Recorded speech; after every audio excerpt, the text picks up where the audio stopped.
Happy Wednesday, and welcome in to this live edition of Seahawks Today by Chat Sports. Tyler Jones here with you. Thanks for hanging out with us here on our happy hour show that we bring you at the middle of the week each and every week. And we got a lot to get to coming up as we'll go over the latest news and rumors on your Seattle Seahawks after the trade deadline. We'll check in on DK Metcalf, got an injury update on Abraham Lucas.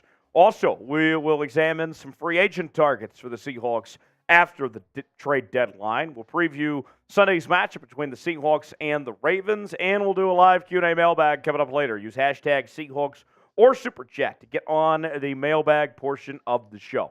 As you guys file in, shout out your city, and we'll shout you out. Let us know where you're watching from, and we'd love to hear from you as we get things off and rolling. Tyler Smith, Smitty in the house here with me, as well as we have our fourth live show in the last 4 days. You guys have been very spoiled around here. We've done 3 straight days of boots, by the way. Will there be a fourth?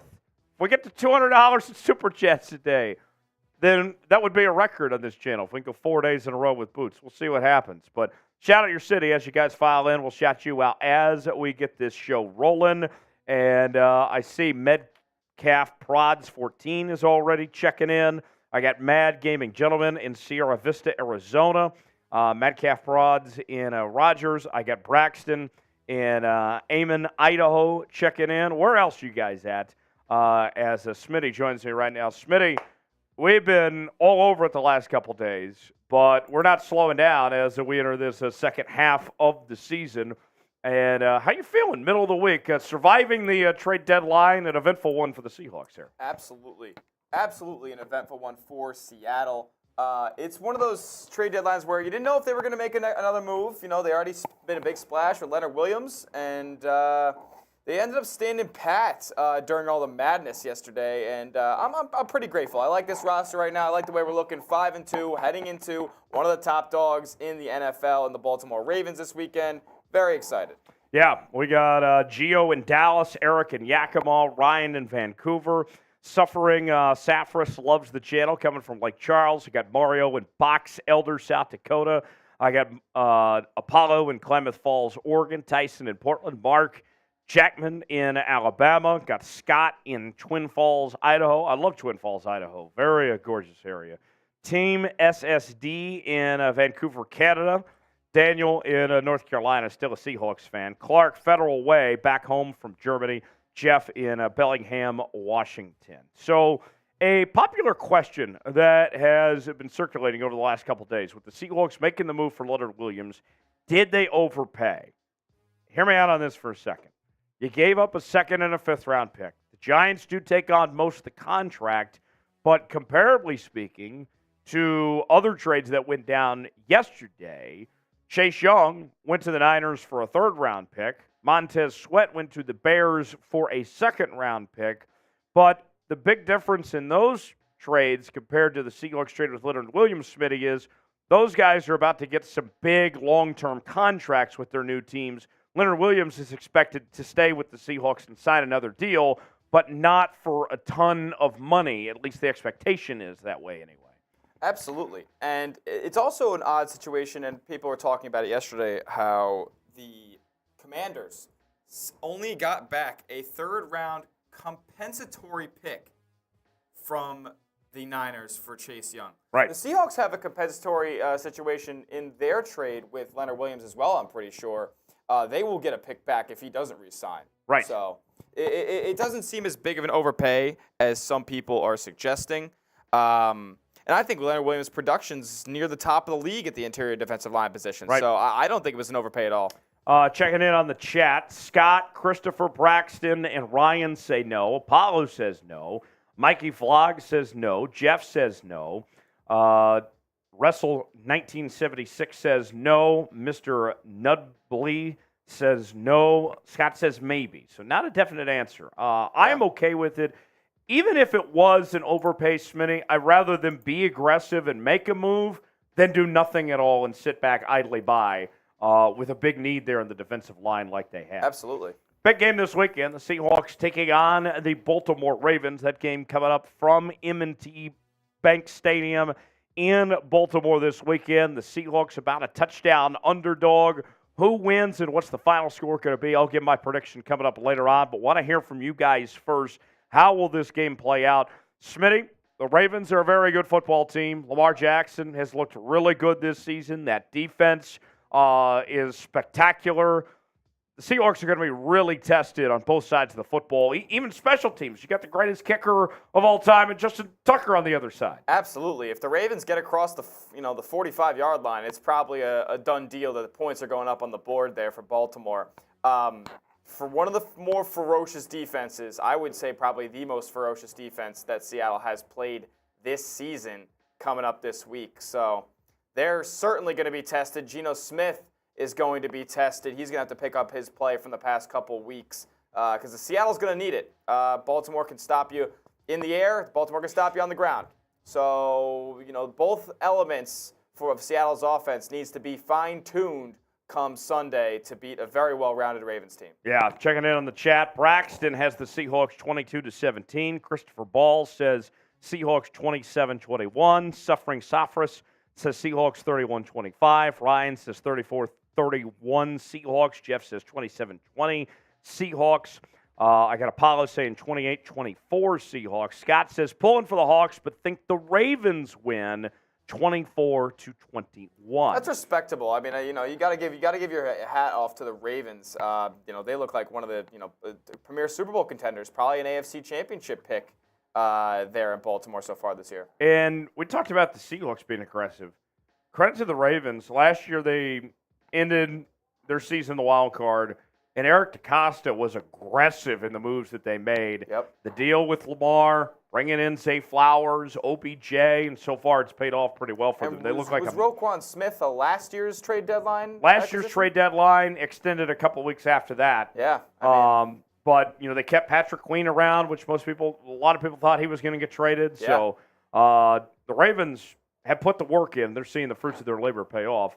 Will the Seahawks win the NFC West? That is the question on everyone's minds at this point. The Niners have lost 3 in a row. The Seahawks make the trade for Leonard Williams to kind of keep up in the arms race with the Niners. They go get Chase Young. We still have 2 more games to play against the Niners coming up later on this month on Thanksgiving night. Can the Seahawks get the job done? Smitty, Seattle in the driver's seat, controlling their own destiny and everything here. I am very curious now how things are going to potentially change. Of instead of being the hunters, now they're the hunted. Seems that way. We did not think it would be here when we saw the Niners play the Cowboys a few weeks ago. I mean, they look like an unmovable force. And now we see a couple weeks later, Brock Purdy's taking some chances, and it's not going well for him. He's kind of stepping a little bit out of his comfort zone there at the quarterback spot. San Fran, they don't look like the normal San Fran right now. We'll see if they can turn it around. I'm sure they can. They're a very well-oiled machine. But the Seahawks, like you said, they're in the driver's seat now. They're the ones being hunted, and they control their own destiny there in the NFC West. So if they can take those 2 games off of San Francisco, which I highly doubt, I think they split, we could be looking at an NFC West champion Seattle Seahawks there at the end of the season. Schedule's about to get a lot tougher, too. Not just the 2 games against San Francisco, Absolutely. but you play Philadelphia. You play Baltimore this week. Like, people overlooked this 2-week stretch of Browns and Baltimore, 2 of the better teams in the AFC. Right. You play Dallas as well on the road. They're clicking right now. Yeah, it's going to be a tough battle. Checking it out in the chat, Dimitri, Suffering, Ryan, Jeff, and others all saying yes, the Seahawks will find a way to win the NFC West. Smitty, we'd love to do this on Sundays, where everybody has spammed the chat, and it goes crazy. People get wild. We already have 100 people watching right now, but I know we can do better than that.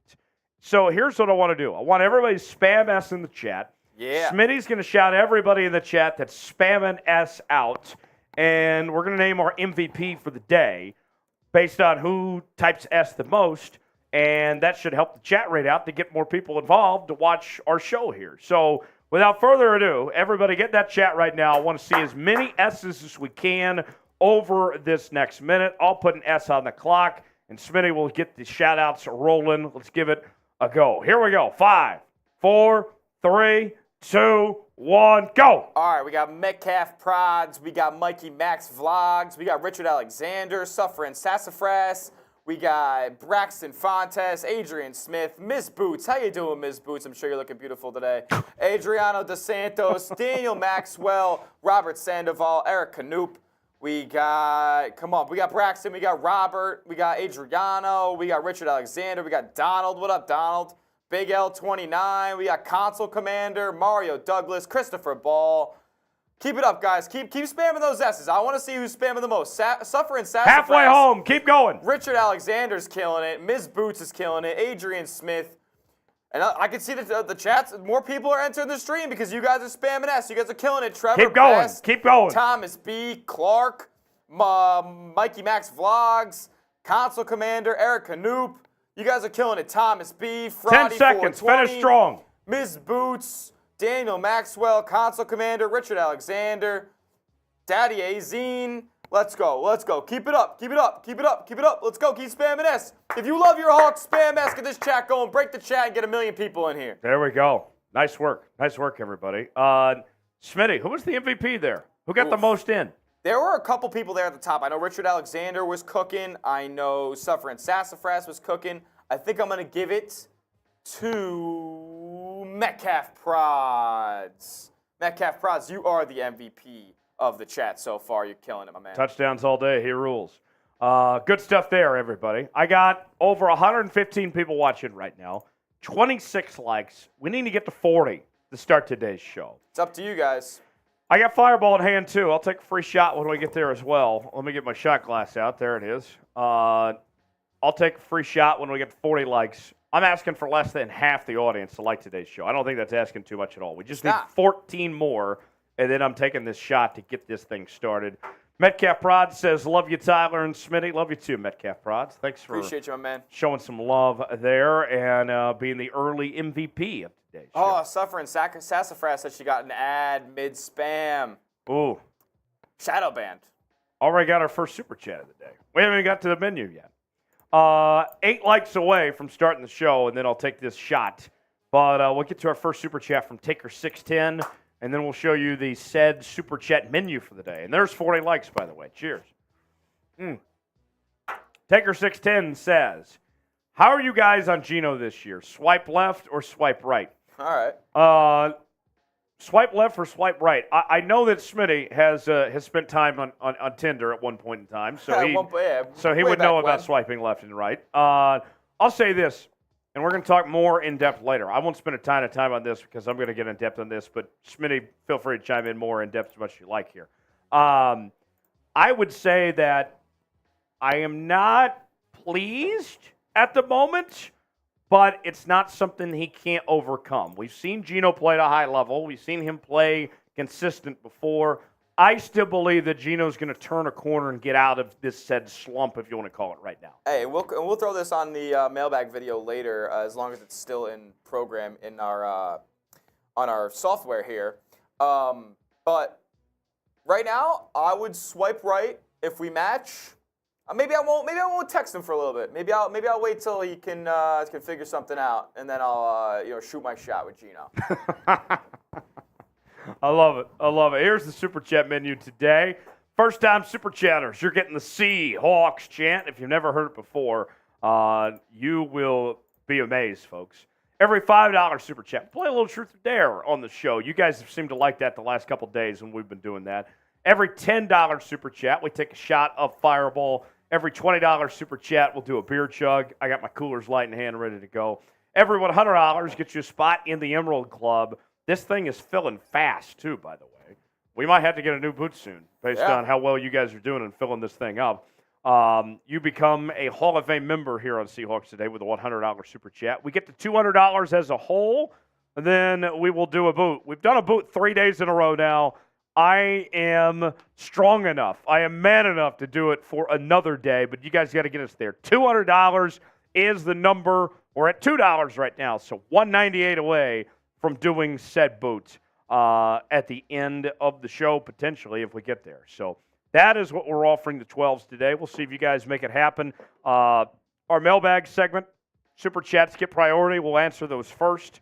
So If you want to take part that way, great way to get involved in the show through the Super Chat menu. Without further ado, let's go ahead and get started with our news and rumors segment with the latest happenings, with everything you need to know on your Seattle Seahawks post-trade deadline. We got free agent targets after the trade deadline we'll get to later. Also, we'll preview Sunday's matchup between the Seahawks and the Ravens, two teams I happen to know very well. And then we'll do a live Q&A mailbag as well. Hashtag Seahawks or Super Chat to get on the mailbag coming up later. Adriano says what happens with $100. With $100, we'll do a little beer shotgun. When we get to 100, we can do a beer shotgun, Adriano. Got to get there first. All right. Without further ado. We'll do a shotgun race. I'll do one too. Yeah, why not? Ilona, good to see you. Been a while. Ilona. Ilona, I saw you post a picture of your sister a while back. She's pretty cute. She's single. Let me know. Without further ado, let's get started with our news and rumors segment here on today's show. Coming up right now.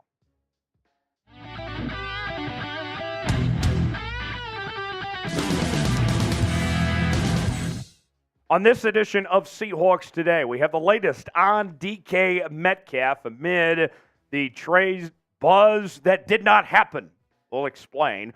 Also, Abraham Lucas, an injury update on what's going on with the Seahawks starting right tackle, and a couple of notable roster moves for your Seattle Seahawks. We'll explain everything and more in just a matter of moments. Before we do, if you believe this Seattle Seahawks team will win the NFC West, do you believe?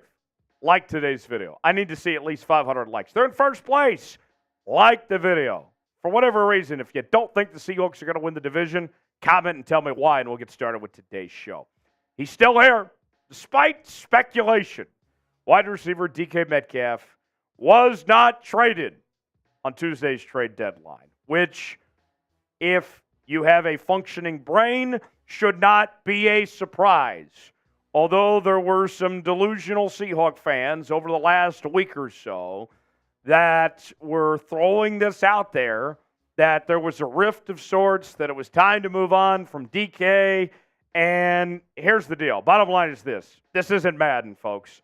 It was delusional on the part of some of these fans and blogger boys and keyboard warriors to ever think it was time to move on from DK Metcalf. The truth of the matter is this. He is just far too important for this Seahawks team. I know you may be frustrated with some of these penalties and some of the maybe character question marks, if you even want to call it that. But I think there's a whole lot more good than bad when it comes to DK Metcalf. Think about this. Who's been leading the Seahawks in receiving in 2023, in 2022, and in 2020? DK Metcalf, okay? Sure, he's been called for 5 penalties in the last 6 games. It hasn't been pleasant. Nobody is denying that. But he's still him. He's still DK Metcalf. Returned from the injuries. DK's still my guy. I'm riding or dying with DK Metcalf no matter what. And the production, where else was it going to go? If DK was gone, I'm not going to sit here and act like Tyler Lockett, JSN, and Jake Bobo were going to be able to pick up as much of the workload that DK Metcalf requires. 400 receiving yards, 2 touchdowns, 15 yards of reception. DK's playing very well statistically this year, par for the course of what he's done his whole career at this point. Here's the thing. 2 things to look at. Number 1, it would have been dumb and financially irresponsible to trade DK Metcalf. Does he have some growing up to do? That's true. 2 things can be true in this situation here. But it wasn't going to happen.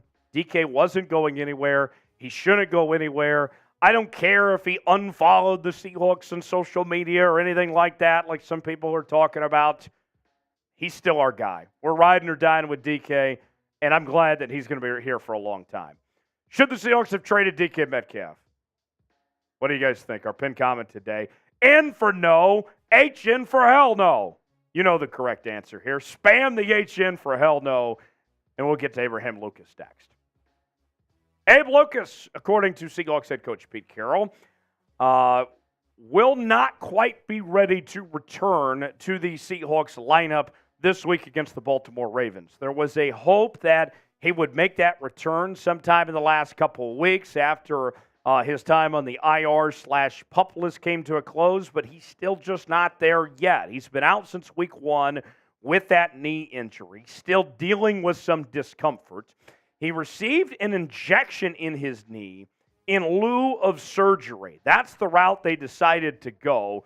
And according to Pete Carroll, there's still steps that need to be made before a return to the football field can happen. So not quite there yet with Abraham Lucas with this discomfort to his knee at this point in time. And so the Seahawks will have to continue with their rotation of other guys that have stepped up to fill the void. More on that and the Seahawks O-line situation in a moment. But first, today's show sponsored by Prize Picks. Prize Picks is the place to go for daily fantasy made easy. If you go to prizepicks.com/CLNS, you can play along with me as it's real simple. You choose 2 or more players, and you get the choice of more or less on any given category for a selected player.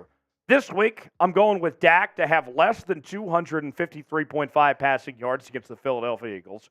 And I got Josh Allen to have less than 270 passing yards against the Cincinnati Bengals. Let's say I put $20 down on this. If it hits, I'm making $60 on this. Play along with me at home with Prize Picks. Check it out. Get that $100 deposit match at prizepicks.com/CLNS. Promo code CLNS to play along today. The link is in the comments and the description of today's video. That's prizepicks.com/CLNS. Now, the good news for the Seahawks on the offensive line, even though Abraham Lucas isn't quite ready to come back yet, Phil Haynes is expected to return this week. And that's a step in the right direction for this Seahawks group on the offensive line. We will see the Seahawks the healthiest they have been on the O-line, collectively speaking, since week 1. We've seen a lot of different guys and rotations and such, and they've put Band-Aids on situations and just made it work. But now here we are with a huge step in the right direction this week. Here's what the lineup should be come Sunday. Charles Cross on one side, Stone Forsythe on the other, with Damian Lewis and Anthony Bradford in your guard spots, Evan Brown at the center position, and Olu Oluwatimi getting some playing time. But it's huge for the Seahawks team to be where they're at right now. And the way I look at it, with everything that this team has endured, with the injuries and everything, we've kind of weathered the storm at this point, right? When everything went to, pardon my French, when everything went to shit after week 1, with the injuries that happened with Charles Cross and Abraham Lucas, all of us were sitting here saying to ourselves, oh no, what are we going to do? Because the offensive line played horrible in that second half against the Rams without Cross and Lucas. But ever since then, they've made it work, and they've held their own. They've done a really good job. Now there's a light at the end of the tunnel. Things are looking upward from here. What's your confidence level in the Seahawks offensive line? I'm feeling pretty good right now. It's going to get better from here, folks. Scale it for me in the comment section, 1 through 10. I'm putting the O-line, I give about an 8 personally for my confidence level. What's your confidence level? Chime in that comment section and let us know. For more Seahawks coverage each and every day, subscribe now for free to Seahawks Today by Chat Sports as we bring you daily content like no one else is doing on the internet. We've been live for 4 straight days on the channel with our Watch Party Sunday, with the trade for Leonard Williams that went down Monday. Tuesday, we covered the trade deadline. Wednesday, had our live show as well. If you aren't a part of the family, what are you waiting for? You need to subscribe to Seahawks Today. Best part about it is it's free. Does not cost you a thing.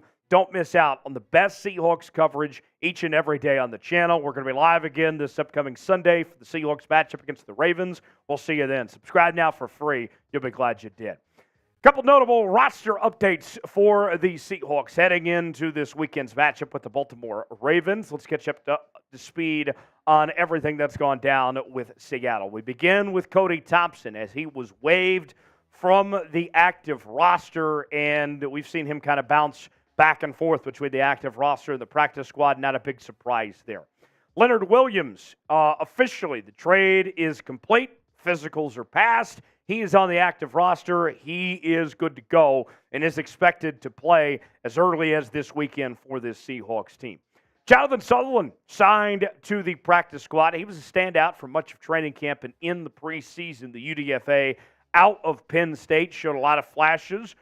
We'll see if he gets his chance potentially to get on the active roster at some point. Carl Davis was released from the practice squad, but may not be the last time we hear his name in Seattle, as he's been a guy that's gone back and forth, as has SaRodorick Thompson, who was ultimately released from the practice squad for now. He was elevated, remember, to the active roster at one point just a couple of weeks ago. Joey Hunt is back on the practice squad for the time being. And then Greg Eland was released from the practice squad. He's another one that's kind of bounced back and forth. As the Seahawks head into the second half of the season, with where this roster is at, I got to tell you, this is the most confident I have felt in this Seahawks team all year long. Not just because they have a 5-2 record, but with how complete they look. The big glaring weakness on this team that we talked about for months on end was getting somebody to plug inside and to really hold things down in the interior. And they got that with Leonard Williams now. And with he and Jaron Reed together, there's a lot of opportunities to get creative here. And this group's going to be really tested down the stretch. This game against Baltimore is not going to be easy coming up this Sunday against one of the best teams in the AFC. The Commanders, Sam Howell, he can play well on any given week. The Rams, you already lost to once before. The Niners, we know are good. Thanksgiving night. Cowboys are a good football team. That's a road game. Niners again. You played the team with the best record in the NFL, the defending NFC champion Eagles after that. And then the final stretch of games look pretty good for the Seahawks. Should all be very winnable in Tennessee, Pittsburgh, and Arizona. It's time to, get your popcorn ready. Put up or shut up time for this Seahawks team over these next few weeks, and we're going to really find out what this roster is made of. What do you think of this roster for the Seahawks? How would you grade it? A, B, C, D, or F? Chat in that comment section and let us know what you think. If you enjoyed this edition of Seahawks Today, hit that like button. We certainly would appreciate it, and we want to hear from all of you showing your support for the Seahawks and your belief that they'll come away with that division title. We'll see you next time here on the channel. Thanks for joining us. All right.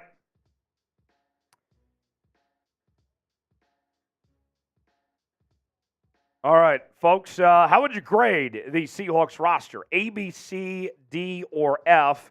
As Smitty rejoins me right now. Smitty, here we are. Leonard Williams, a couple changes within the last few days. How you feeling about this group right now? I'm at a B+ now. I'm at a B+, but I could be swayed to an A- once we see Abraham Lucas come back, even a guy like Kobe Bryant be reinserted back into the defense.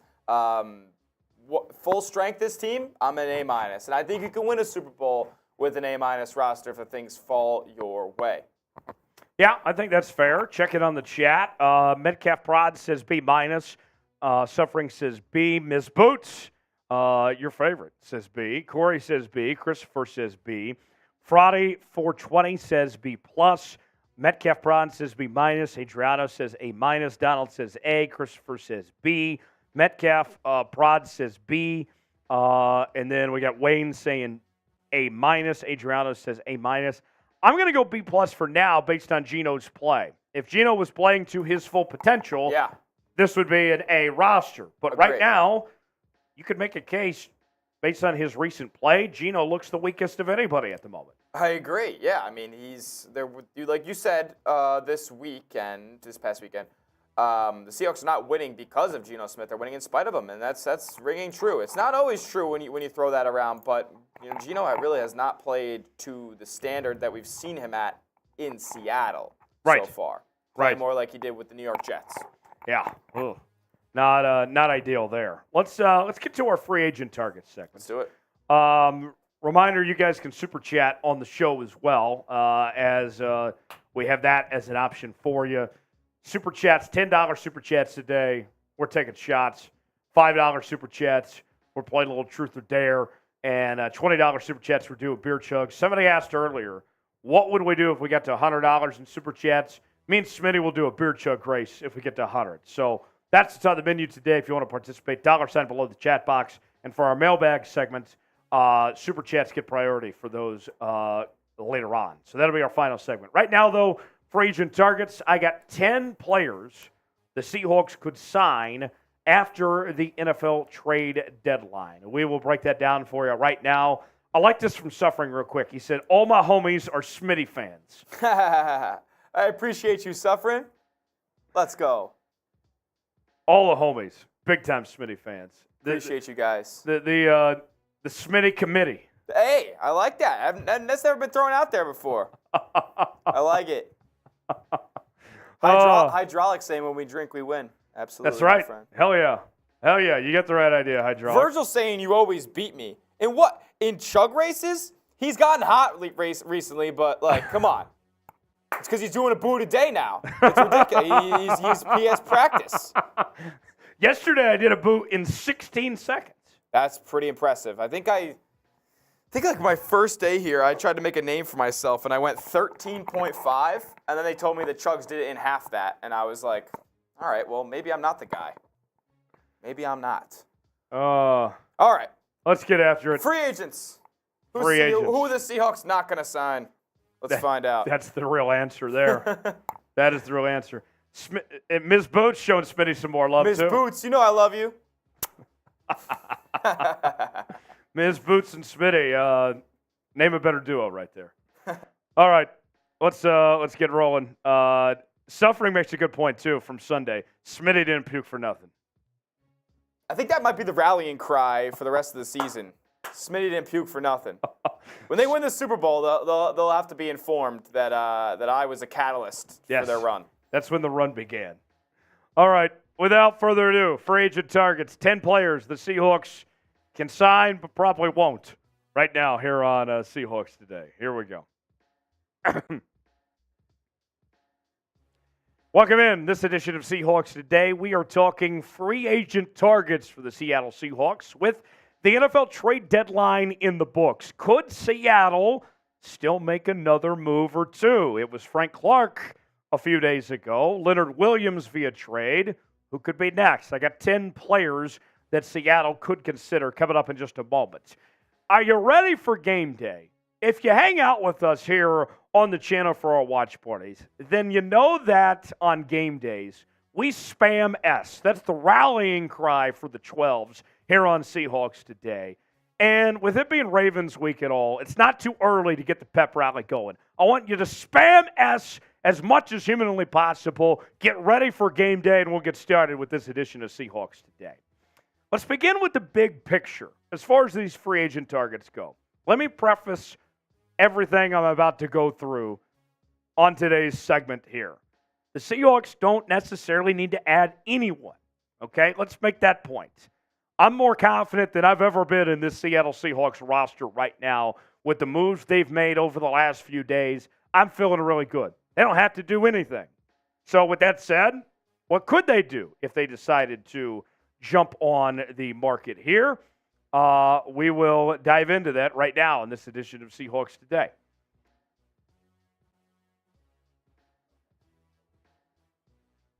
Okay.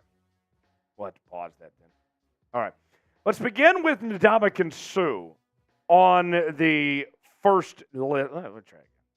Let's begin with Ndamukong Suh, the first name on our free agent targets list. Ndamukong Suh, I got to tell you, it might surprise some of you to see Ndamukong Suh listed here, but I look at Ndamukong Suh, he's a future first ballot Hall of Famer. And he was doing an interview recently with Sky Sports where he made it clear that he has an interest in coming back and playing in the National Football League once again, but he doesn't just want to play for anybody. He wants to play for a contending team, and he is a native of the Pacific Northwest, so what about a homecoming potentially for Ndamukong Suh? Here's what he said in his interview with Sky Sports a few days ago. Where's the right fit? Where's the right opportunity? Where can I go and add value? I don't just want to sit there and watch other guys be successful. have options. That's the key, and make decisions from there. Sue has played for the Eagles, the Bucks, the Rams, the Dolphins, and the Lions, a 5-time Pro Bowler and a Super Bowl champion. You're not going to find anybody with a better resume than what Ndamukong Suh brings to the table. He has been that good over the years. And I know some of you may be thinking, he might be a little too expensive. He played for the Eagles last year in the bottom half of the season and didn't play for a ton of money either. So he is affordable if the Seahawks want to go that route. His statistics weren't earth-shattering last year with Philadelphia.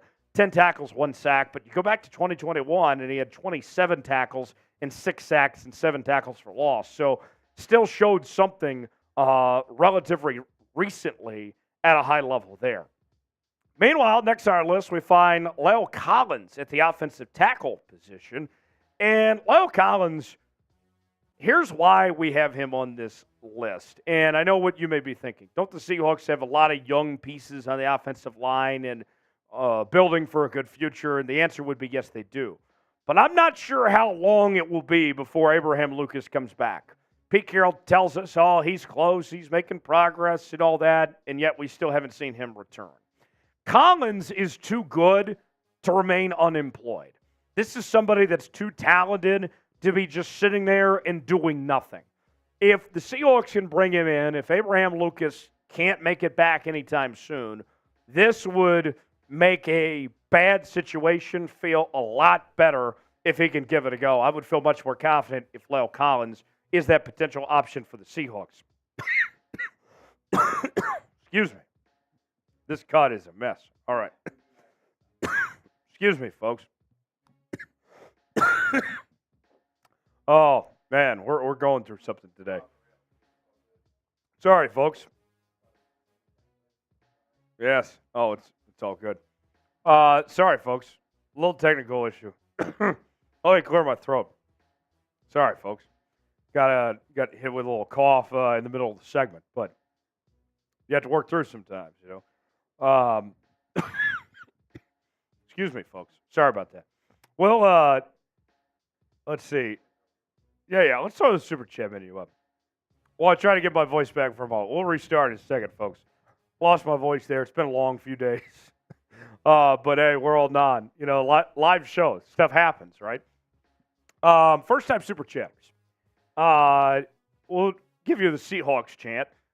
$5 Super Chat, we'll play a little Truth or Dare. Excuse me. $10 Super Chat, we'll take a shot. $20 Super Chat, we'll do a little beer chug. $100 Super Chat, we'll get you a spot in the Emerald Club. No, I did not take a hit. Sorry, folks. I don't know what's gotten into me here. I gotta take a little drink. Smitty, why don't I go get a drink of water and you hold things down here? Sorry, guys. We'll take 2 on that in just a second. My apologies. Oh. There's Super Chat menu. Smitty's gonna hold things down. I'll be right back. What's up, 12s? Yeah, this one's low-key on me here. I had to, thought I was doing things the right way, and I was certainly not. So, appreciate y'all being here with us through the technical difficulties. Tyler's going to grab a water, so our screw-ups kind of coincided there, and funny enough. So he's going to get situated. Here's a Super Chat menu for you. First time Super Chat, you get the Seahawks. You already know. $5 Truth or Dare, $10 shots, $20 beer chugs, and $100, no matter if you send it in $100 flat, 50s, or 101s. You get into the Emerald Club. Get your name on the boot. You'll be forever enshrined in Seahawks Today history. You'll be in the record books forever. Send in a $100 Super Chat. You'll become part of the Emerald Club today. Yes, Tyler's fine. What up, Metcalf Prods? How we doing? Suffering Sassafras, how we doing, guys? Good to see y'all. Glad y'all could see me. Yeah, Teddy, he can't stop talking, so he's got to figure himself out there. Virgil's asking if he took a hit. Matthew Belmont said, get this man some F&T and a cough drop. That sounds terrible. He's all good. He's all good, man. He is all good. Donald saying I'm one of the best fans, bro. I appreciate you so much, man. That means a lot. Hydraulic saying shout out. Appreciate you, Hydraulic. Appreciate all you guys who come in and hang out with us every Wednesday because, you know, you don't have to be here. You know, you could be like the 1,000+ that come visit us every Sunday for game day asking us, oh, can you show the game? Can you show the... No, we can't. Why are you here? Come on. Java, we did talk about DK unfollowing the Seahawks and stuff for like half a second because it means nothing. We're all good. DK's fine. He's still going to play for Seattle. We're not need to worry about. Oh! Mark Sanchez with a heck of a entrance out of nowhere. Let's get that up for you, Mark. Mark Sanchez, how the hell are you? $20. Super chat. Saying here's a round to clear the throat. Appreciate you, Mark Sanchez. Spam Mark in the chat. Spam Mark. Cough drop in hand. I'm ready to roll. Let's go. I'm ready to roll now. Tyler's got a cough drop. We're ready to roll. So if it looks like I got a dip in my lip, I promise that's a cough drop. I feel fine now. We're all good. Go. So you got to rally. You know, it's all good. Mark, much appreciated.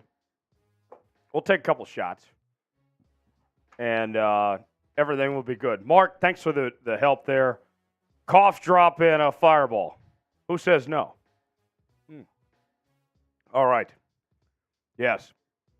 Teddy says, Smitty to the rescue. Yes, Smitty, thanks for holding things down for me. Yes. Yes. A lot of talking this week. Caught up to me a little bit there, but hey, we're all fine and dandy. We're ready to go. We'll try this free agent target segment one more time here in just a second. There we go. Much, much better. Now I'm good. Now I'm much better. Folks, thanks for hanging in there. Sorry about that. Mark, much appreciated. My pleasure. We'll get to our free agent target segment in just a moment. We'll be talking about Leo Collins, Ndamukong Suh, and we'll preview this one. Couple former Seahawks in this one, so stick around. Yes. Yes, indeed. If it's easier on you, we can do one of the other segments first. Okay. Okay, cool. Yeah, folks, working through things. We're all good. Thanks for staying there with us through thick and thin, folks. We are all fine and dandy, though. We're ready. We're just about ready to go with this segment. All cleared up, ready. So, with that said, live edition of Seahawks Today. Tyler Smith here with you. We can go back to the Super Chat menu while we're waiting things out. Mark, thanks for that 20 to hold things down. So, we have done boots now for 3 straight days on this show. Can we make it a 4th day? First time Super Chatters, you get the Seahawks chant. $5 Super Chat, we'll play a little Truth or Dare. $10 Super Chat, we're taking a shot. $20 Super Chat, we'll do a beer chug. I'll do a little chug for Mark as well. He bought the shots, but I'm feeling like taking a chug too. Every $100 Super Chat gets you a spot in the Emerald Club. It's our newest Hall of Fame here on Seahawks Today. Mark, I don't think you're in the new Emerald Club just yet. You're $80 away from getting a spot in the Emerald Club. Smitty made an offer, too, that we would do a beer shotgun race when we get to $100. And so we're just about $80 away from doing that. And we're about $180 away from doing a boot and making it 4 days in a row that we do a boot on the show. So that is what we're offering on the menu today. Up next is free agent targets. Then later on, we'll do our game preview segment, and then we'll do our Q&A mailbag. So all that and more coming up in just a matter of moments here on Seahawks Today Live. Tyler Jones, Tyler Smith here with you. Thanks for hanging out with us.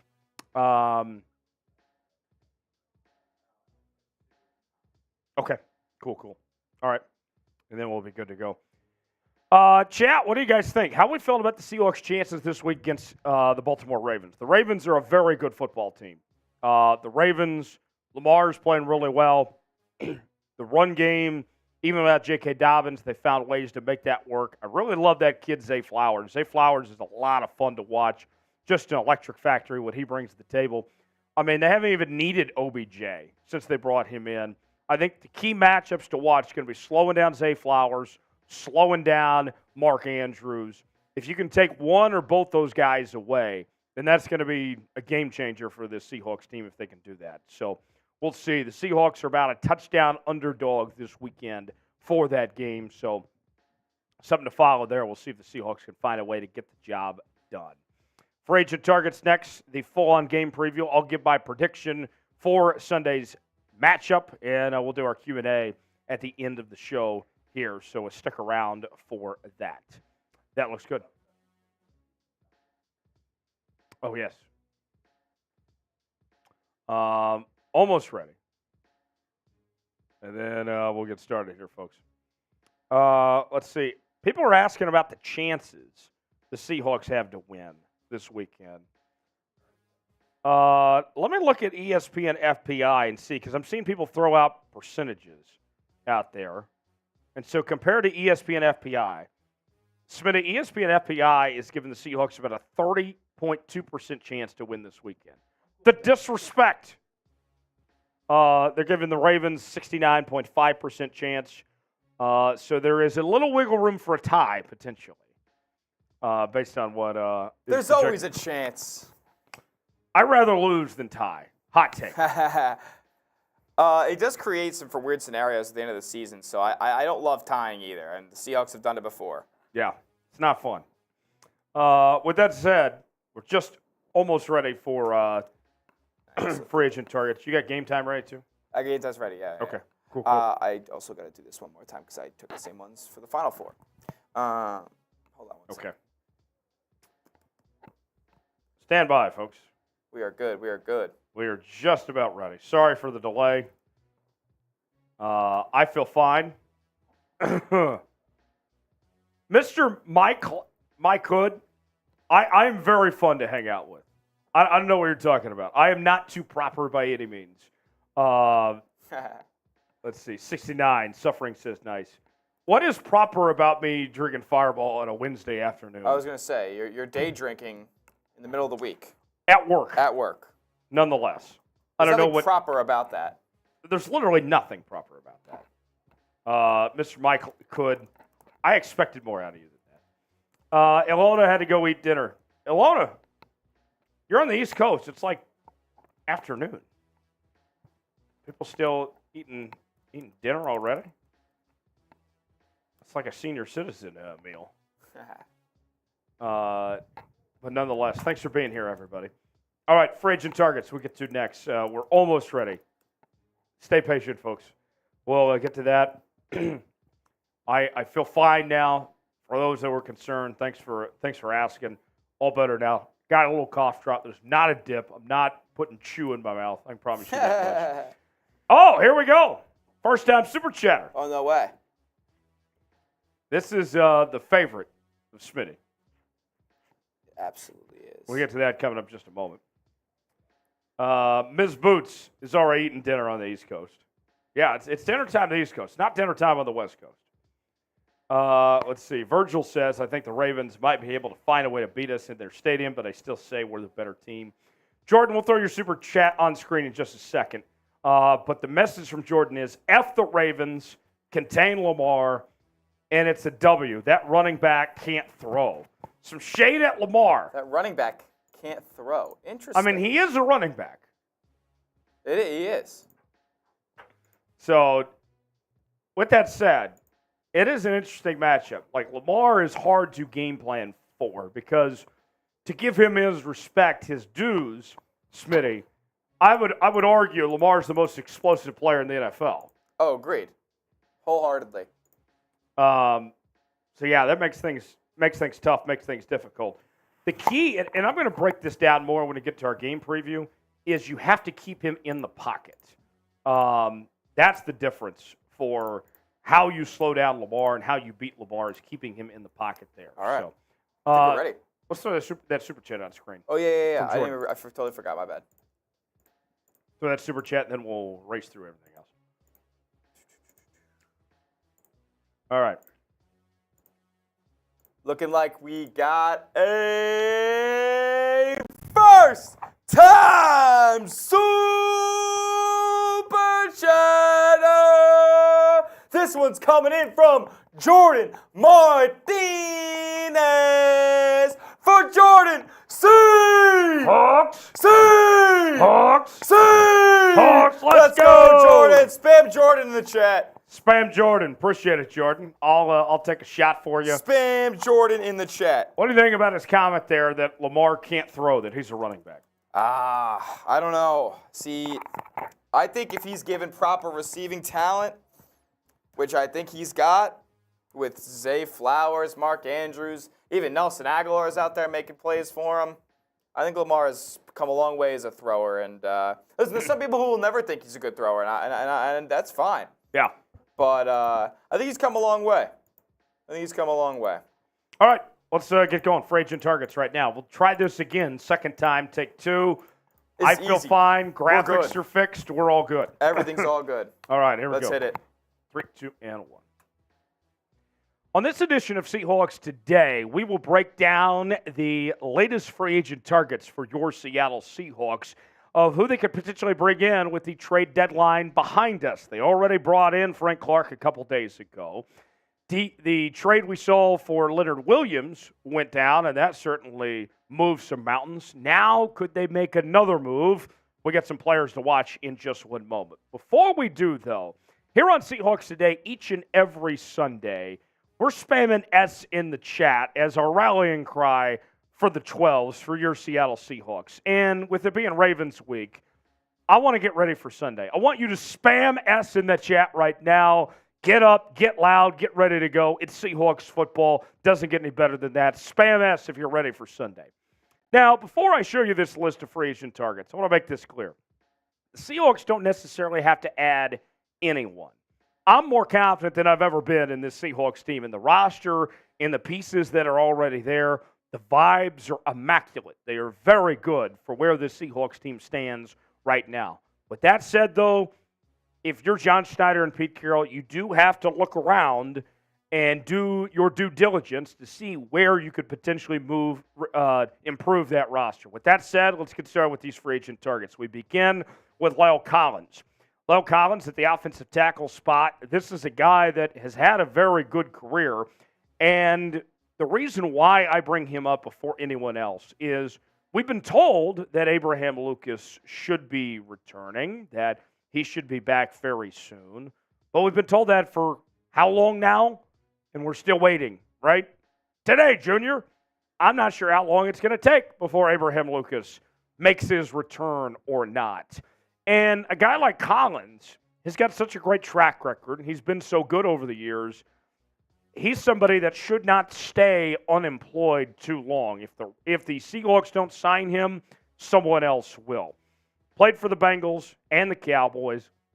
You go back to 2022, PFF said he was the 13th best offensive tackle in football. A lot of experience, 89 career games played, 86 starts. Lyle Collins is a very good football player, and if Lucas isn't quite there, Lyle Collins is not a bad option. Last year wasn't his best season by any means. His offensive grade was a 57.9. Run block grade was solid, 73.5, but pass blocking here really struggled. But you go back to 2021, and he was good all around with a 82 overall grade, a near 90 run block grade, and a 76 pass block grade.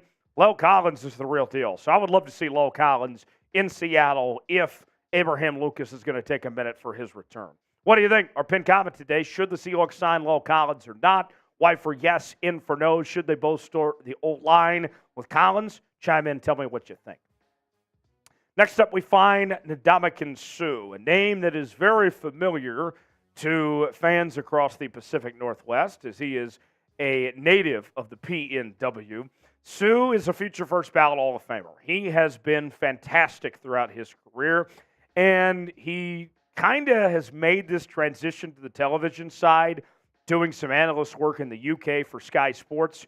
But he recently said in an interview with Sky Sports that he is looking to make his return to the football field, and specifically looking to play for a contending team. And you go back to last year with the Eagles, he didn't make a ton of money, so he's not going to cost you a whole lot either. Suh said this: where's the right fit? Where's the right opportunity? Where can I go and add value? I don't just want to sit there and watch other guys be successful. Have options, that's the key, and make decisions from there. Sue's resume includes 5 Pro Bowl appearances, a Super Bowl championship, and he's made every team he's played on better, from Philadelphia to Tampa, the Rams, Dolphins, Lions, and more. Sue has been really good over the years. I think he'd be a nice addition for this Seahawks team if they decide to go that direction with Ndamukong Suh there. Our next player, we will stay on defense, and we will turn our attention to a name that Seahawks fans are familiar with. That is Carlos Dunlap at the edge rusher position. And kind of like what I said about La'el Collins, him being unemployed and not having somewhere to call home right now is a bit of a head scratcher of some sorts. That is one I don't really understand at all. When you look at his track record and what he's done in his NFL career, he has been consistent everywhere he's been in different schemes, in different uniforms. He's been, I think, a very good football player. Previously with not just the Seahawks, but the Bengals and the Chiefs. Won a Super Bowl with the Kansas City Chiefs, also a 2-time Pro Bowler. And you talk about consistency, check this out. Every season of his career, he's had at least 4 sacks. So Carlos Dunlap has been very, very solid in that time throughout his career. And this, to me, I think we've seen the Seahawks do a good job of bringing back former players. Why not Carlos Dunlap at this point as a possibility? Here's the numbers I'm talking about with Dunlap. Last year, he had 4 sacks in Kansas City. The year prior, last year in Seattle, he had 8.5 sacks, 6 sacks the year prior, 9 before that. Lots of tackles and tackles for loss. Carlos Dunlap's a solid player. If you had to pick one defensive lineman to go with, would you rather have Ndamukong Suh or would you rather have Carlos Dunlap? Which guy would you like to bring back to Pacific Northwest? Suh or Carlos? Type Suh for Ndamukong Suh. Type Carlos for Carlos Dunlap. Which one would you go with? Let us know in the comments section. Today's show is sponsored by Game Time. Game Time, the place to go for last-minute tickets for the lowest prices, guaranteed. Game Time is very easy to use. It's user-friendly. And I got to tell you, recently I used Game Time. I ignored those sketchy scalpers that were trying to scam me, and I downloaded Game Time. And you can too. When you're going to a Seahawks game, find the game you want to go to. It's got the prices listed. Pick out the seat you want. See what the seat looks like. Get that view. And then within a matter of moments, you're checking out with either Apple Pay or Venmo, whatever you're feeling. Maybe you want to use Google Pay. It's very simple and easy to use. And here's what we're offering Seahawks Today viewers. If you go download Game Time, create an account, we're going to give you $20 off and use the promo code SeahawksChat. Download today, create an account, use that promo code, and I got to tell you, you won't be disappointed. Game Time, $20 off, promo code SeahawksChat. Terms and conditions do apply. Check out Game Time today. Speaking of reunions, what about Gabe Jackson potentially making a return to the Seattle Seahawks at the offensive guard spot? Phil Haynes is supposed to be back this week. But if things don't necessarily work out, or if there's another injury that comes up, whatever it may be, a reunion with Jackson isn't a bad option if the Seahawks need to find something potentially. Jackson previously played with the Seahawks and the Raiders, was released back on March 10th. Plenty of experience, 131 career games played, 130 starts over the years. Last year, he didn't play his best in Seattle. His overall grade was a 55, run block grade 51.5, pass block grade 53.8, but he only allowed 2 sacks. So you could argue that the PFF scores may not tell the whole story of Gabe Jackson's potential production, and already knowing the scheme could help him to his advantage there. What about Melvin Ingram? You want to look for another pass rusher? Here's the deal. The bottom line is this. Melvin Ingram, this is somebody that I look at, you can never have too many pass rushers. That's something we've talked about a lot the last couple of weeks. And Ingram, kind of like what we said with Carlos Dunlap, has been successful with multiple teams in multiple schemes. We've seen him play at a high level over the years. And think about this. This scenario of bringing Melvin Ingram in mid-season, he's done this before. He joined a Chiefs team halfway through the year. He's learned new schemes on the fly, like with the Dolphins and Chargers, and he's turned it into 3 Pro Bowls. And we talked constantly about consistency here.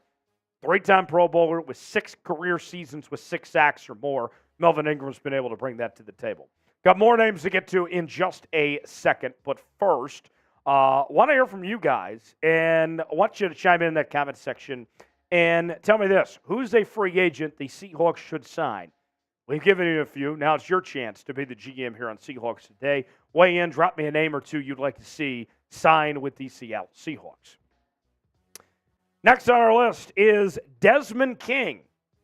Desmond King, I'll say this. No offense to Artie Burns, who's been with Seattle off and on now, for the last couple of seasons. But the Seahawks can do better than a guy like Artie Burns. King, I think, is an example of that, could be an upgrade of some sorts.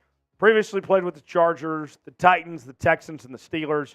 Wasn't too long ago, this guy was playing at an all-pro level, a first-team all-pro in 2018, and was recently released by the Steelers. He's still looking for somewhere to call home.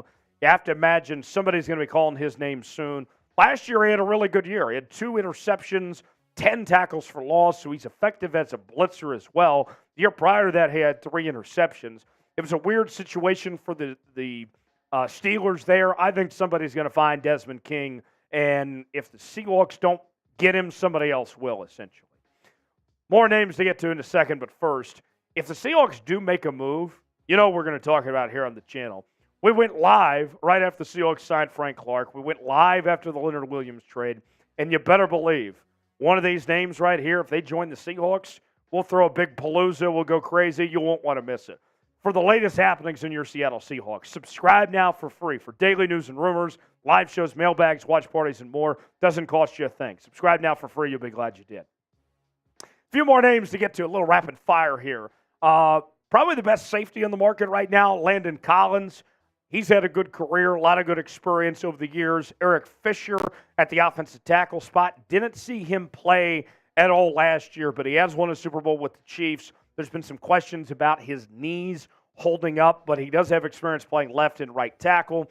Another guy we've talked about in this channel, not something that would be a big need anymore now that you've brought in Leonard Williams, but Matt Ioannidis, how is he still available right now? I thought he would be signed somewhere. And then Bryce Callahan at the corner spot. Bryce Callahan was solid last year, and he still remains available at this point in time. So there you have it. That's our list of available free agents for the Seattle Seahawks. If you made it to the end of today's video, we thank you. We appreciate you. You guys are the absolute best. Type real one in the comments section if you made it to the end of today's show, and we'll see you next time right here on Seahawks Today. All right. Halfway home. Up next, we'll do our game preview segment. And then after that, we'll do a Q&A mailbag. So, name a free agent the Seahawks should sign. Smitty, what do you think? Of those 10 or some other names out there, who comes to mind? I wouldn't mind a reunion with Carlos Dunlap. I mean, I don't understand why the guy's not signed yet. He's had consistent production over the past 4 seasons. I mean, it doesn't look like he's completely unplayable at this point. We addressed the interior defensive line. I also wouldn't mind Leal Collins either. I mean, he'd be the most expensive option, no doubt. He would be a guy who you'd probably have to pay a couple million. He's also a guy who, the Seahawks opened up some money with the Leonard Williams trade. Well, at least they didn't spend the money. So they have some money left in the tank to spend here. Leal Collins would be one of those guys you got to pay more than the veteran minimum for in this NFL. So I wouldn't mind that. Melvin Ingram's another name I wouldn't mind as well. Like you said, can't have too much pass rush. Checking on the chat here. Seems like a lot of people don't like Gabe Jackson. That's interesting. he's kind of falling off a little bit. He's getting a little older. Let's see here. Collins, I've seen a lot of. Melvin Ingram. Connor says Linval Joseph. Interesting. He looked actually a little bit more productive than Ndamukong Suh at times last year when they were in Philly together. Yeah. All right. Let's get to the game preview now. Seahawks and Ravens. I'll give you my keys to victory. We'll go over the injury report, prediction, and more. Coming up And then later on, we'll do Q&A mailbag. Hashtag Seahawks or Super Chat to get your questions on the mailbag segment. We'll bring you coming up in just a little while from right now. Our poll question today, will the Seahawks win the NFC West? 82% of you saying yes, 18% saying no. Chime in, get your votes in, how you think the division will ultimately play out. Let us know in the comment section, one way or the other. Seahawks-Ravens preview right now here on Seahawks Today. And we'll get started in just a few moments. Smitty will give me the go-ahead. That should say week 9, by the way. Let's see. Ilona says her score predictions 30-20 Seahawks. That'd be a lot of points. If the Seahawks were able to score 30, that'd be awesome if it worked out that way. Let's see. What else? What are some other predictions we have in the chat? Chime in with your predictions. Let us know what you think. We all good? Cool. All right. Well, let's preview this one here on the channel. Seahawks and Ravens right now. It's game week for your Seattle Seahawks as they take on the Baltimore Ravens. We did a lot of talk this week about trades and the trade deadline, and now we shift our attention to Sunday as the Seahawks face one of their toughest challenges yet, a Baltimore Ravens team that's tied for the best record in the AFC. Lamar Jackson looks like an MVP caliber player. The defense in Baltimore is as good as any defense in the National Football League, and it's a road trip to the East Coast. This Seahawks team certainly going to be tested on Sunday in an early morning matchup. You want the Seahawks to beat the Ravens. Here's what I need you to do. Like today's video. Don't jinx it, okay? If the Seahawks lose, then I'm going to go back and I'm going to see who liked the video and who didn't like the video. And I don't want to have to come find you, come knock on your door because you didn't like today's video. So don't jinx it. Like today's video for a Seahawks win, and we'll get started with today's show. Let's begin with the injury report for the Seahawks. And I got to tell you, it looks a lot better than it has previously. Phil Haynes looks like he's probable. Good chance he comes back. Kenny McIntosh, Austin Falu is questionable, and then Abraham Lucas is out, still not quite ready to make his return from that knee injury. You can see a theme there, offensive linemen and then knee injuries for the most part. On the Ravens end of things, their injury report, a little bit smaller, but some notable names. Marcus Williams with a hamstring injury, he's questionable. Tylan Wallace with a hamstring injury, he's questionable. And then Keaton Mitchell with, you guessed it, a hamstring injury. He is also questionable. I'll say this, for week 9 for both these teams, the Seahawks and the Ravens, they're both in a good spot for this late in the year when it comes to the injury front here. Especially the Ravens have had some terrible luck when it comes to the injury front over the years. You're feeling pretty good if that's all you have for the time being. You can work around that and be in good shape. Later on, I'm going to give you my prediction of how this game is going to play out. I have my keys to victory here in just a moment. But now it's your chance to get the crystal ball out and tell me how you think this game is going to play out on Sunday. Predict the final score. Who wins? What's the outcome? Get that comment section. Let us know how you think this goes. Now, our keys to victory for a Seahawks win. Let's start with Lamar Jackson. And I got to tell you, the Seahawks got to do whatever they can to keep Lamar Jackson in the pocket. To put it simply, Lamar Jackson is a different quarterback outside the pocket and inside the pocket. And we've seen under their new offensive coordinator in Baltimore, Todd Monken, the passing game under Lamar Jackson has drastically improved this season. But it's two different worlds. If you can contain him in the pocket compared to when he is outside the pocket, he's a different quarterback. I mean, you take a look at the passing chart. This is just last week for Lamar Jackson. You can see his throws inside the pocket. There weren't too many. But outside the pocket, a lot of green. Green means good. White means incomplete.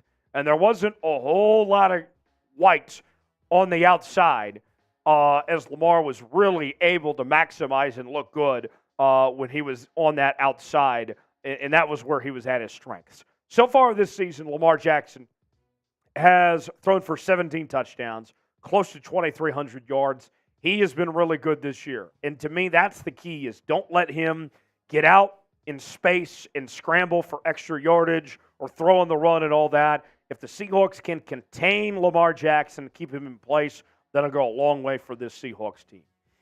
Number two, I grew up going to church every Sunday. And my dad always encouraged me, son, bring your Sunday best when you come to the church, when you come to the pulpit. And for Geno Smith, we haven't been seeing him wear his Sunday best the last few weeks. He hasn't played to the expectations of what we know and love from Geno Smith. He needs to bring that Sunday best. Wear the suit, wear the vest, the three-piece suits, the dress shoes, all of it. That's what I want to see on the football field from Geno Smith. The Seahawks the last few weeks have been winning in spite of Geno Smith's performances. Not because of Geno Smith, but in spite of him. And this week, going up against this Baltimore Ravens team, you cannot expect that to result in the same outcome like we've seen previously. If they're playing in spite of him, they're not going to win this week if that's the case. Here's the numbers from the last 3 games from Geno. It isn't pretty. 4 touchdowns, 5 interceptions, 66% completion percentage. It hasn't been good. And for the Seahawks, for Geno Smith, Pete Carroll, and everybody involved, they should expect more out of their quarterback, plain and simple. Think about this. QBR, I know that it's a funky statistic, but I think this is a telling sign. You don't have to be a QB guru to just kind of get perspective on this. Geno has only registered 1 game where he's had a QBR of 70 or better this season. Just 1 time. That was week 2 against Detroit. Every other game this season, it hasn't been good from Geno when it comes to QBR. So, with that said, who's going to play better? Is it going to be Geno or is it going to be Lamar? And if you honestly answer and say Lamar, I'm not going to hate you for it. You're just being real with me. Tell me what you think. Who plays better? Is it Geno or is it Lamar? Type G for Geno. Type L for Lamar. What quarterback is going to play better this weekend? Chime in that comment section and let us know what you think. Number 3 on our keys to victory for the Ravens, winning for the Seahawks, winning the turnover battle. And for me, it's twofold when I look at winning the turnover battle for the Seahawks. It isn't just protecting the football.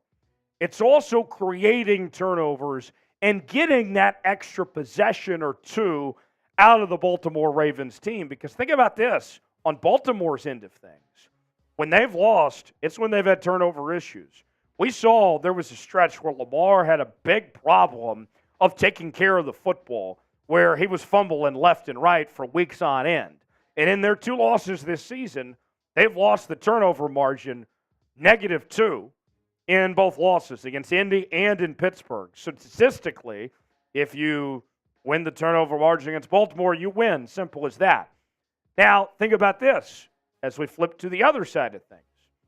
The Ravens, meanwhile, are undefeated, 5-0, when intercepting at least 1 pass. That's tied for best in the NFL this season.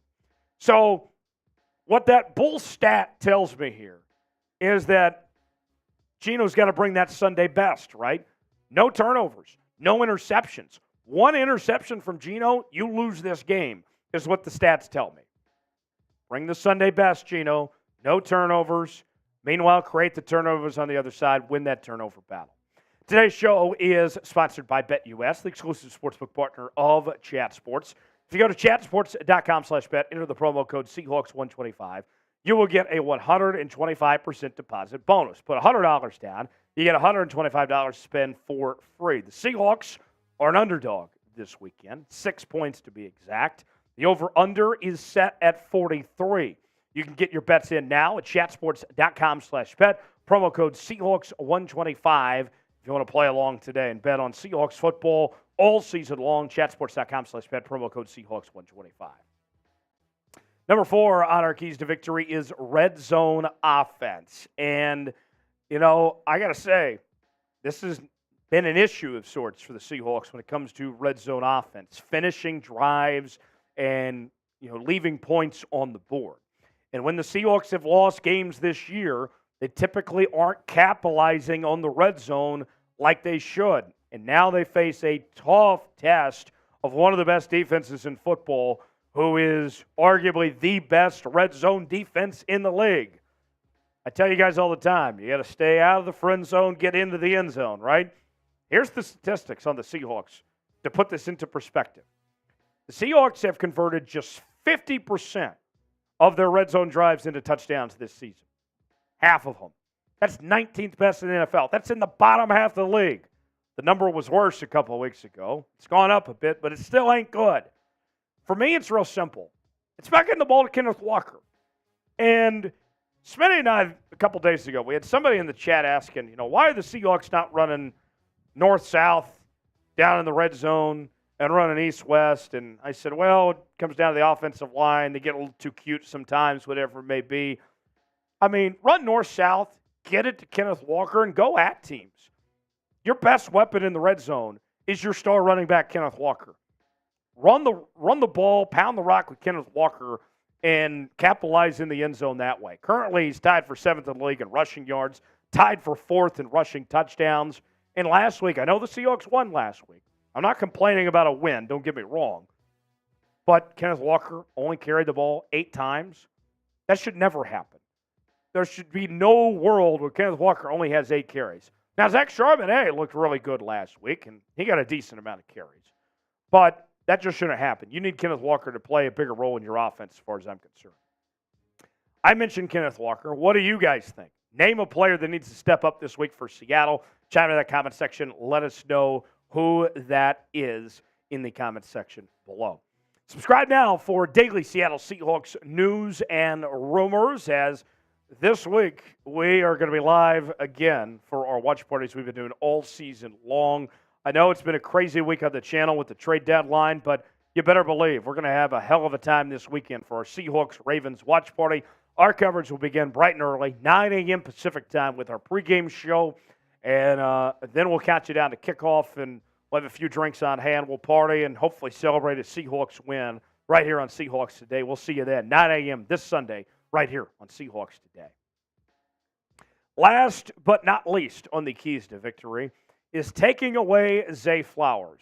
I got to tell you, I like Zay Flowers. I'm a Zay Flowers fan. I loved him coming out of Boston College, and now he has looked fantastic for the Baltimore Ravens. One of the best, if not the best, rookie receivers in the league. Flowers, so far, has been Lamar Jackson's favorite weapon this season, and he's been consistent. I know that Mark Andrews is their star tight end, and Mark Andrews is on his way to being a Hall of Famer someday, but Zay Flowers has been the most consistent weapon that Lamar has had week in and week out, finding ways to get open. So far this season, Zay Flowers has got 44 catches, 461 yards, and a touchdown, and we're seeing him improve each and every week. Now, if I'm Pete Carroll, Clint Hurt and company, kind of game planning, how do I slow down Zay Flowers? This is what I'd be looking for. If you want to take him away, his biggest weakness is finding optimal holes in zone coverage. Stay in zone. Try to keep those openings away from Zay Flowers, and it'll be a great way to slow him down and limit his impact in the offense. He's still going to get his to an extent, but you can slow him down potentially if you focus in that way. I got my prediction in just a moment, but your turn to give us your prediction here on Seahawks Today. Who wins? What's the final score? Get that crystal ball out and let us know how you think this game is going to play out. So to recap, our keys to victory for the Seahawks. Keep Lamar Jackson in the pocket. Geno Smith, bring your Sunday best. Don't make mistakes. Got to be on your A game. Win the turnover battle. It goes on both sides. Great turnovers, but also protect the football. Red zone offense. Run the rock with Kenneth Walker. Get those touchdowns and take away Zay Flowers. If the Seahawks do all those things, I think the Seahawks can pull off an upset. I know they're a 6-point underdog, but I think the Seahawks could win this game. 27-24, close game, down to the wire, 2 very good football teams. But I like the Seahawks to find a way to get it done. 27-24 is my prediction. If you enjoyed today's show, if you want a Seahawks victory and don't want to jinx it, like the video. We certainly appreciate it. We'll see you next time right here on Seahawks Today. All right. One more segment to go. Our Q&A mailbag in just a moment. Hashtag Seahawks or Super Chat to get in the Q&A mailbag. Smitty, give us your prediction for Sunday. My score prediction. Interesting. I do think it's going to be a lower scoring game. I'm going to go with Seahawks win 20-17. 20-17 seems about right for me. I don't think we're getting a barn burner offensively this week. Two high-powered offenses, too. I think two stout defense. These are two of the most well-rounded teams in the NFL. I think the defense for Seattle gives people fits. We've seen that over the past couple weeks. I mean, they held the Bengals to 17 points, 3 points in the second half. I mean, they've looked pretty solid on that front. They held the Giants have a horrific offense, and I think they fully exposed them when they played them on Monday night. Yeah. This past weekend against the Browns. I mean, the only reason the Browns, were able to put up points is because of the run. Honestly, I thought Seattle's secondary did a pretty good job then. I mean, the defense is looking good. I think it's going to be hard to come by points on Sunday, and especially for the Seahawks, who are cross country trip, East Coast, right? Early game for them.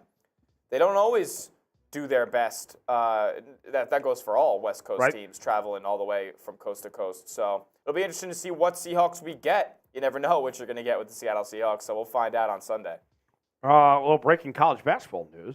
What happened? Oh, Bobby Knight. Bob Knight passed away. Yeah. R.I.P. to the legend. 83 years old. Legend. Coached the right way. When he threw the chair, yes, that was incredible. Rest in peace to Bob Knight. Cheers to Bob Knight. Facts. Some people think he's the greatest coach of all time. I think that title belongs to Coach K, but I think Bob Knight's probably top 3. He's top 5 for sure. He's top 5 for sure. Coach K, Wooden, Knight, Dean Smith. Probably the Mount Rushmore of college basketball coaches right there. Yeah. Let's show Super Chat menu, and then we'll do Q&A mailbag. Sure. Mailbag segment in just a moment. Hashtag Seahawks or Super Chat to get on the mailbag. Space is saying calling this a playoff game. I'm with this, Space. I think this is as close to a playoff game in the regular season as you could get. It is. Virgil sent in some questions. Good to see. Thank you, Virgil. First-time Super Chatters. Good question, Virgil. You get the Seahawks chant. $5 Super Chat, play a little Truth or Dare. $10 Super Chat, take a shot. $20 Super Chat, we'll do a beer chug. $100 Super Chat, gets you a spot in the Emerald Club. And we're offering today, if we get to $100 in Super Chats, then me and Smitty will do a little beer shotgun race. If we get to $200 in Super Chats, I'll do a boot. And we're currently at $32 right now. I've gone 3 days in a row with doing a boot. Can we make it 4 in a row? We'll see. Coming up in a matter of moments. Right now, though, it is just about time for our mailbag segment, our final segment of the show. Need some more questions, though. Need to see what you guys got. Let me put that in the chat right now. Use hashtag Seahawks. Ask us a question. You can get on one of our videos. Alona, we're getting your question up there. I like one of yours for sure. There we go. Donald's got the right idea. There we go, Donald. Appreciate you, my guy. Yeah, there it is. Ooh, draft question all the way. Draft already. Okay. I like it. Metcalf, thanks for getting the question in. A little two-parter coming from Metcalf. All right. I think we had enough to start then. And for those of you getting their questions in early, you're going to get on. Yeah. And if you guys think of more as we're going along, keep sending them our way. Keep sending them in. Think of some follow-up questions, whatever it may be, then sure. We'll react to them. So, without further ado, our final segment, mailbag time here on Seahawks Today. We'll get after it. We'll begin with a little sub-battle with the channel that I'm kind of familiar with, Ravens Rundown. A little bit, maybe. It's a great. I got to tell you, I know we're competing with our Ravens channel this week, but our Ravens Rundown host does a really good job. He's a good dude. I mean, if you guys haven't seen Ravens Rundown, I highly recommend you subscribe to that channel too. That guy, I mean, he does a good job covering the Ravens. Puts on an absolute show. I think I like the Seahawks more than he likes the Ravens, but you know what? It should be a fun little sub-battle between us and Ravens Rundown this week. Got a super chat coming in. Yeah, take her. We'll throw little truth or dare, that means too. Here we go. All right, take her rights. if we beat the Ravens, I think 12-5 is a realistic final record. Yeah, I agree. We'll probably need a tiebreaker to win the division against the Niners. 12-5, if you beat the Ravens, absolutely 12-5 is possible. I think my original season prediction was 11-6. I might have said I've definitely said 12-5 before, a little more optimistic and maybe talking out of my rear end on that. But it's slowly becoming a possibility. If this Seahawks team doesn't win 10 games, we got issues. If they don't win 10, if they go 5-5 over the next 10, that's like bare minimum. But I'm thinking they gotta at least go 6-4. They go 7-3, man, over the next 10. This team is a legitimate contender. Let's do a little truth for this one. All right. Here's the question for you. Smitty, what TV character do you relate to the most? Ooh, that's a good one. I'm going to go with, this is kind of funny. Like, I don't relate to him in every way, but SpongeBob SquarePants. I like rocking the glasses, so he rocks them when he goes jellyfishing. That's not the answer I expected. But the thing is about SpongeBob is that he never stops talking, and that's like something I have an issue with sometimes. I love talking to people, I love talking to strangers. SpongeBob loves that shit. So I'm trying to think of like maybe an adult comedy, a cartoon that I could think of here. I'm not gonna say I'm like Eric Cartman. Eric Cartman. That'd be a war. That's more the answer I expected. That's a war criminal right there. He has a rap sheet longer than anybody's. I'll go with I'll go Hank Hill. Okay, Hank Hill. That's a good player comp right there. I sell propane accessories. I love beer, Almo beer. There you go. I live in Texas. He's in Texas. That's true. Hank Hill. King of the Hill was my favorite of those cartoon shows. I do love South Park, though. Yeah, South Park's my favorite, for sure. There's so many great moments. Big L, thanks for the question there. We'll get to that in a second. All right. We're beginning with the sub-battle here. Oh, I see. Okay. All right. We're almost ready, folks. Keep sending in your questions. Taker, we will include that in the mailbag, by the way. Your question, we'll throw that up there first before anyone else. So look forward to that, Taker. Thanks for sending that in for our mailbag segment. I like this from Virgil. Dang it, Bobby. Damn it, Dale. All right. All right, here we go. You ready? Yep. Let's do it. All right.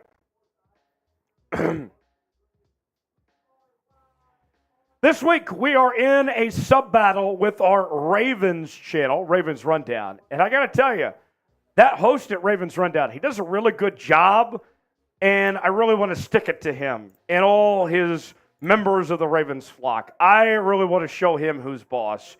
And so here's what I need to do, Seahawks fans. Let's beat the Ravens in the sub-battle this week. We don't want to just win on the football field, but we want to win off the football field as well and show why we are the best fans of the National Football League. Subscribe now for free, and we'll get started with this edition of Seahawks Today.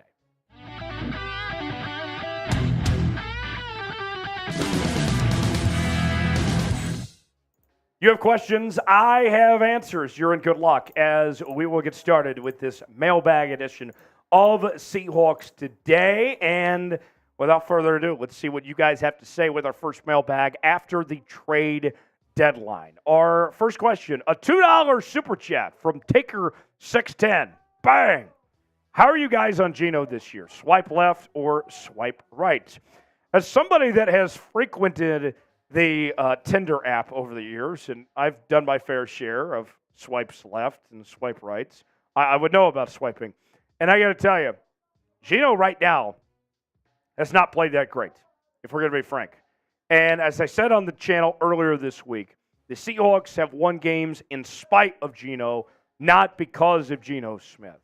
I still believe Geno can get the job done, and then he can play at a high level, and then he's good enough to be the quarterback the Seahawks need. I would still swipe right. But as far as his future goes beyond this year and the struggles that we've seen, this isn't the long-term solution for this Seahawks team. They're going to look around, probably a young quarterback, and go from there as far as their future goes, to planning forward beyond Geno Smith. So as far as beyond this year, we're swiping left on Geno Smith. Do you believe in Geno? I still believe. We got to show our faith. Don't ever give up. Don't ever give up. Do you believe in Geno? Type Y for yes, type N for no, or pin comment today. Let us know what you think. Space Needle checks in. Who will have a bigger impact this year, Frank Clark or Leonard Williams? The two most recent additions to the Seattle Seahawks. Very good question from Space Needle here. And I got to tell you, I'm excited about both guys coming to this Seahawks team. And I would think Leonard Williams has the bigger impact because he'll have a bigger role with this Seahawks team. Frank Clark is going to be a rotational piece. Leonard Williams is going to be a starter for this Seahawks team. And also, when you talk about being a difference maker of sorts, think about this. The Seahawks are bringing in Leonard Williams to be a reinforcement on the offensive line with the idea of stopping the run and all that, right? Frank Clark is being brought in as another pass rusher, an additional pass rusher. You already have some, but you can never have enough. And so there's more of an impact that Leonard Williams should bring to the table, but I'm rooting for both of them. I think they'll both have a significant role on this Seahawks defense. They'll both do a really good job. So Leonard Williams, I would say, has the bigger impact, but I hope they both play well, and I think they both will play well. What do you guys think? Bigger impact, Frank Clark or Leonard Williams? Type F for Frank Clark, L for Leonard Williams. Weigh in that comment section. Tell me who you think that guy is. Virgil writes in, does Leonard get in and tear into right away, or does the new play calling give him a few weeks of a learning curve? I mean, it won't be overnight that we see Leonard Williams play to his full potential, I don't think. But once he gets going, then it's guns a-blazing from that point there. I think you give him a couple of weeks, it'll be all gas, no brakes. There's no reason why Leonard Williams would be limited in his potential role and have a full impact on that Seahawks defense. I think that you just give this thing time, you're going to see Leonard Williams make a huge difference for this Seahawks team. And the long term, too. I know that his contract is up at the end of this year, but I expect the Seahawks to have an extension done for him. They gave up a second and a fifth for a reason. With that in mind, I think that you're talking about a long-term investment for Leonard Williams beyond even just what this year could bring. Today's show is sponsored by Prize Picks. And I got to tell you, Prize Picks is so fun to play. It's daily fantasy made easy. You pick two or more players, and you have a choice, more or less, on any given category that's associated with them. Look, here's what I'm looking for on Prize Picks this week. I got Dak to go with less than 253.5 passing yards, and Josh Allen to go with less than 270.5 passing yards. If I put $20 down on that, I'm going to make $60 if those two hit this week. You can play along with me at home, too, and get a $100 deposit match at prizepicks.com/CLNS. Use the promo code CLNS to play along today. The link is in the comments and the description of today's video. That's prizepicks.com/CLNS. Eleanor writes in, hashtag Seahawks, can we take advantage of the Ravens? How can we take advantage of the Ravens? And how can we stop them and get the Ravens off the field? Creating turnovers is the big key. The biggest problem that Lamar Jackson has had so far in 2023 has been fumbling. He has had a fumbling problem for much of this year. And so if you can create those fumbles, create those turnovers, then this is a totally different ball game. Also, as I said in my game preview earlier this week, if you can zero in on Zay Flowers, Lamar's top weapon, and take him away, that'll change things drastically. Zay Flowers has played well in every game this season. And so if he were to struggle, if you were to slow him down, then that changes the Ravens' offense completely. So those are the things I'm looking for. Those are the keys I'm looking at. If the Seahawks do those things, they could be in good shape. Metcalf Prods 14, Smitty's biggest fan, checking in. Hashtag Seahawks, what are the chances we sign Lyle Collins? Also, you think JSN is going to get a bigger role moving forward after his standout last couple of games? Let's start with the first question, then I'll go to the second question. What are the chances that they sign Lyle Collins? I don't think they're too high. I think it's kind of all dependent on Abraham Lucas's status. If Lucas comes back within the next week or so, then they'll roll with what they have. If Abraham Lucas still doesn't come back, and if another injury piles up at the tackle spot, then you start to make some phone calls and potentially bring a guy like La'el Collins in. But at least in the short term, I don't think he's signing. As far as the JSN question goes, a bigger role, I think his role just is what it is. The top receivers are still DK and Tyler, and then JSN's that next guy. And they're going to continue to get him involved, and he should be on the field almost every play, but that's what his role is. I don't think it gets any bigger than just what it is right there, and you should expect to see him, I think, his production go up, but the role of what is asked of him stays the same. Donald says, should there be more defense or offense for the draft? Well, think about this, okay? What you've done with this team and where you've invested in. We talked about all these changes on the defense. If we're going to be in reality here, Bobby Wagner is older. Jaron Reed is older. I could keep going. A lot of those guys that have stepped up and played well this year, Quandre Diggs as well, Jamal Adams. A lot of those guys are older guys. They're not long-term solutions. As excited as I was about bringing in some of these guys, we would be kidding ourselves if we sat here and said that they're spring chickens and that they're the long-term solutions. You're going to have to start thinking about getting those guys replacements for the long-term future and the long-term investment. Offensively, you've gotten the young pieces. Think about Charles Cross, Abraham Lucas, JSN, Jake Bobo, Kenneth Walker, Zach Charbonnet. You've gone young on offense, and you're a little older on defense. And so I think as far as one or the other, I would expect more younger defensive players in the future. But even on the flip side of that, you still need a younger quarterback. So more defense than offense, but you still have some places you need to fill up on that offense too.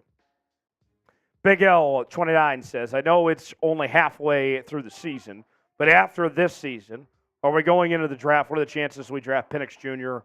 and Barrett Carter? Very interesting. Barrett Carter from Clemson, Penix Jr. from Washington. The quarterback position for the Seahawks, pretty interesting when you think about this. You have a lot of different options, right? I mean, you're talking about the likes of Caleb Williams and Drake May and Riley Leonard and Shedeur Sanders and Quinn Ewers. I mean, there's a number of quarterbacks. So you're going to get a quarterback. I don't know if it's Penix necessarily, but it will be a quarterback. Barrett Carter, I mean, he's one of a number of names potentially possible, but I think it's just way too early to tell at this point. We don't even know what the Seahawks are going to be drafting here, but we'll monitor it and see if something happens. Join us this Sunday for our Seahawks-Ravens watch party live right here on Seahawks Today. Smitty's going to join me. We're going to have a great time. We're going to get started about 9 a.m. It's an East Coast game, so we'll be drinking some mimosas in hand and rooting on our Seahawks to victory, hopefully. Join us Sunday, 9 a.m. Subscribe now to Seahawks Today, and we'll see you then. All right. We are done. Do you believe in Geno? Y for yes, N for no. What do you guys think? Chime in that comment section and weigh in. Tell us what you think. We got to sign off. I know that me and Smitty have things to get done, so we can't stay long today. But we appreciate you guys being here. Smitty, always a great time. It has been a hell of a week with the 12s this week. Absolutely. The 12s have gotten spoiled over the past week or so. With trade deadline, a big Browns win, the throwback unis, now our Wednesday happy hour. It's been a monumental week for the Seahawks. Got a huge trade. I'm excited for the rest of the season. I hope you guys are too, and I hope you guys are still tuning in to Seahawks Today as we are on the quest for the second Super Bowl. Indeed. We'll see you on Sunday. Seahawks and Ravens, 9 a.m. Don't miss out on that.